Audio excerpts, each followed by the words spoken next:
இந்த நாள் இனிய நாள். ஒரு குட்டி ஸ்டோரி, கதை சொல்லி ரொம்ப நாள் ஆகுது இல்ல. ஒரு தடவை இப்படிப்பட்ட அடர்த்தியான மரங்களை வெட்ட அப்பாவும் பிள்ளையும் புறப்பட்டு போனாங்க. அப்பா ரொம்ப வயசானவர், புள்ள ரொம்ப இளம் வாலிபன். ரெண்டு பேரும் வெட்ட ஆரம்பிச்சாங்க. பாருங்க, இந்த வாலிபன் வெட்ட இறங்கின உடனே கட்ட கட்ட கட்ட கட்ட கட்டன்னு வெட்டிட்டே இருக்கிறான்.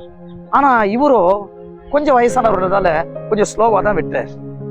ஆனா இன்னொரு விஷயம் பாருங்க, வெட்டிட்டு ஒரு மணி நேரத்துல ஓய்வு எடுத்துட்டாரு.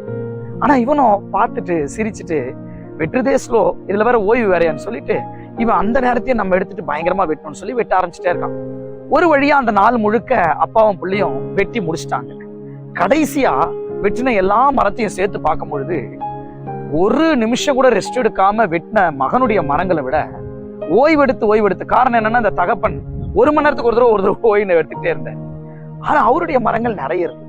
அப்ப இந்த மகனுக்கு ஒரு கேள்வி, எப்படி டாடி, எப்படி நீங்க மட்டும் ஓய்வு எடுத்தீங்க, ஆனாலும் மரம் ஜாஸ்தி வெட்டியிருக்கீங்க, நான் ஓய்வே எடுக்காம போட்டு வெட்டினேன், இவ்வளோ கம்மியா தான் வெட்டி இருக்கிறேன். அப்ப ஒரு ரகசியத்தை சொன்னாராம், நான் ஓய்வு எடுத்ததான் நீ பார்த்த, அந்த ஓய்வு நேரத்துல என் கோடாரியை நான் தீட்டி கொண்டிருந்ததை நீ பார்க்கல.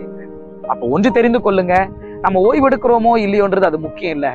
நாம எந்த கருவினால் வெட்டுறோமோ, அதாவது எதை பயன்படுத்துகிறோமோ, அந்த புத்தி, அந்த அறிவு, அந்த சாமர்த்தியம், அந்த திறமை, அதை நாளுக்கு நாள் நாம் தீட்டிக் கொள்ளும் பொழுது நம்முடைய காரியங்கள் வெற்றிகரமாய் முடியும்.